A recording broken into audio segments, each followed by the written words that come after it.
ready with me while I tell you about the biggest mistake I see people make when they're trying to lose weight. Without a doubt, the biggest mistake that people are making when they're trying to lose weight is overcomplicating fat loss. One of the biggest things that I see people do is ask questions that are so specific that really don't matter at all until you've reached a really low level of leanness and you're really just trying to optimize your results at that point. If you are trying to make a lifestyle change, you really need to start with the very simple and very basic steps that are going to progress you towards your ideal body composition. I tell my clients every single day that weight loss is not easy, but it is simple. I will literally say it until I am blue in the face. The only way to lose weight is to be in a caloric deficit, also known as an energy deficit. If you have seen weight loss results doing keto, doing paleo, doing low carb, doing high carb, the only reason that you saw weight loss is because you were in an energy deficit, which can be done with multiple different diets. I think that's where people get confused. They think that the diet was special. It wasn't. It's because you were burning more calories than you were intaking, and that is why you saw results. You need to stop worrying about meal timing, what specific foods you're eating, how many sets and reps you're doing, intermittent fasting, etc. And what you need to focus on are the basic ways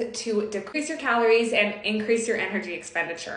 Things like going on walks every day, increasing your water intake, finding out how many calories you are burning at rest, finding out how many calories your metabolism is currently adapted to. Those are the main things that you need to know in order to start the weight loss process by putting yourself in a caloric deficit. This is one of the main reasons that I really help everybody that I work with stop villainizing the foods that they're eating. You may not realize this, but you can literally gain weight eating broccoli and lose weight eating cookies. The only thing that matters is how many calories you're intaking every day. Are there other factors that will help you target fat loss over weight loss? Are there other factors that will be more optimal when it comes to your weight training? Yes. However, if you are a beginner starting out, those are not the things that you need to worry about. That's why dieting seems so overwhelming to you. That's why you've been trying to lose the same 10 pounds for 10 years. We're just gonna ignore that.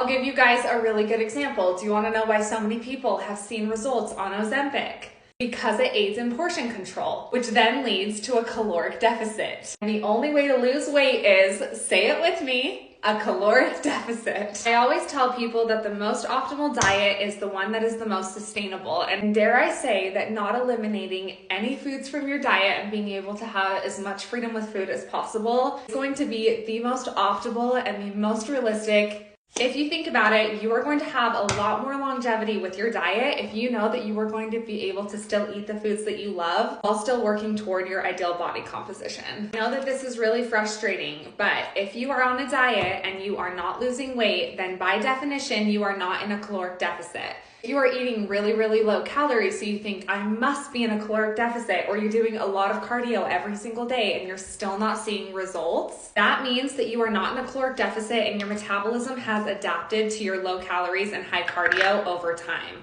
Our metabolisms are adaptive, so this happens to everybody if they've been dieting for a long period of time. And it's also very common for people to yo-yo diet because they're doing something that's not sustainable. They'll start dieting, their metabolisms will adapt, then they'll start eating more, their metabolisms are not adapted to that higher intake, they gain fat, and then they try and diet again. This obviously causes a lot of metabolic damage, but do not worry, there is a way to repair your metabolism, and that is done through properly reverse dieting. I want you to remember that dieting may not be easy, but it is very simple, and if you diet the right way one time, then you never have to do it again.